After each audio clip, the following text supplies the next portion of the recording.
Salut à toi, c'est Marc, j'espère que tu vas bien.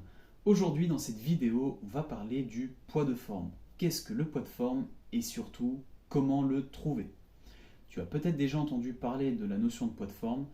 C'est une notion qui est très simple à comprendre puisque c'est le poids dans lequel tu te sens le plus apte à performer. Le poids de forme, bien évidemment, il va être différent d'un sportif à un autre puisqu'on a une génétique qui est différente, on a une discipline qui peut être différente, on a des points forts et des qualités physiques différentes. Bref, tu l'auras compris, je ne peux pas te donner comme ça de but en blanc ton poids de forme en fonction de ton âge, de ta taille, de ton poids et de ta discipline. Ce serait te mentir. Donc ton poids de forme, c'est vraiment à toi de le définir. C'est en fait quelque chose que tu ressens, c'est quelque chose dans lequel tu te sens à l'aise pour performer. Dans cette vidéo, je vais donc te donner 3 conseils qui vont te permettre de trouver efficacement et rapidement ton poids de forme. Premièrement, si tu es exposé à des blessures, si tu es souvent blessé ou si tu vois que tu as vraiment un temps de retard dans ta discipline au niveau de ton poids, que ton poids ne correspond pas du tout, eh bien, sache que tu es sûrement sur la bonne piste pour trouver ton poids de forme. Peut-être que simplement ton corps n'est pas capable d'encaisser les chocs et par conséquent tu te blesses. Ça peut être aussi le cas inverse, peut-être que tu es un peu trop lourd sur le terrain et que ton sport nécessite de la vitesse et une certaine réactivité et que toi-même par conséquent tu n'arrives pas à répondre à ces contraintes-là, eh bien ton poids ne correspond pas aux contraintes de la discipline. Bref, ça va être à toi de trouver, et ça va être surtout, encore une fois de plus, à toi de ressentir comment tu te vois et comment tu performes par rapport à tes concurrents et surtout au niveau de la discipline.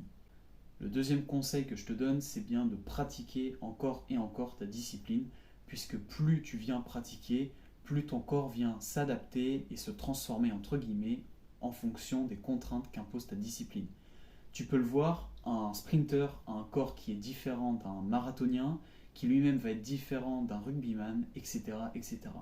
Le corps, il s'adapte aux contraintes environnantes qu'on lui impose. Plus tu vas pratiquer, plus tu as d'années d'expérience, plus ce sera facile pour toi d'évaluer la zone dans laquelle tu te sens le mieux et le plus apte à performer. Le troisième conseil et le dernier, et je dirais que c'est le principal, c'est connais-toi.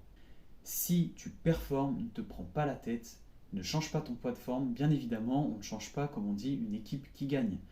Le poids de forme, en fait, ce qu'il vient faire, c'est qu'il met en avant tes points forts. Quelqu'un qui est rapide, ce qu'il va faire, c'est qu'il va regarder sur sa saison les moments où il a réalisé les meilleurs temps, où il a été le plus rapide, où il s'est senti le mieux. Et par conséquent, ce qu'il vient faire, c'est qu'il vient cibler des zones où son poids était peut-être à 63 kg, puis il est passé à 64, puis il est passé à 65.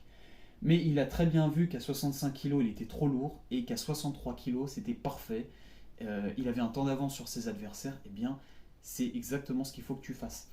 Cible tes qualités physiques, mets en avant toutes tes qualités physiques, et regarde à quel poids entre guillemets, il faut, quel poids dans lequel tu te sens le plus apte à performer.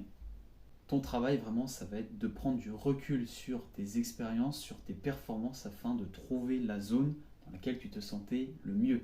Si je prends le cas de Cristiano Ronaldo, c'est un sportif qui se connaît parfaitement et c'est ce que je t'invite à faire. Plus tu vas pratiquer, plus tu vas te connaître, mieux ce sera pour toi afin de définir ton poids de forme et même, je dirais, dans tout. Mais ce que lui, il a compris au niveau de son poids, c'est que plus il prend de l'âge et plus il enchaîne les saisons, plus c'est compliqué pour lui de maintenir les mêmes performances. Et ce qu'il a ciblé, c'est que s'il perd un petit peu de poids à chaque saison, il arrive à maintenir un niveau de performance.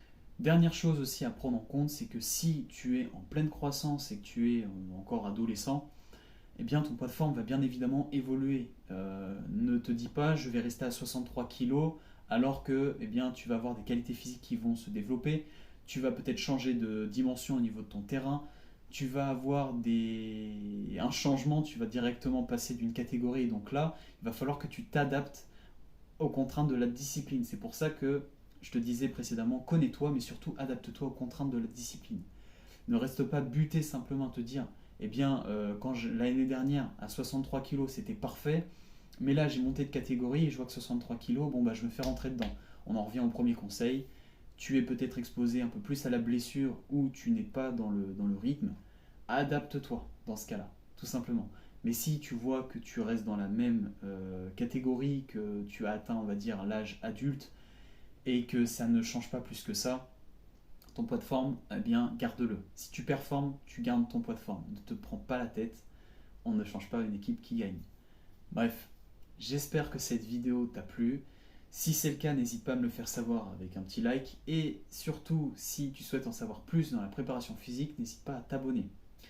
Si tu as des questions, mets-les-moi en commentaire, je me ferai un plaisir d'y répondre. Quant à nous, on se dit à très bientôt et surtout, prends soin de toi.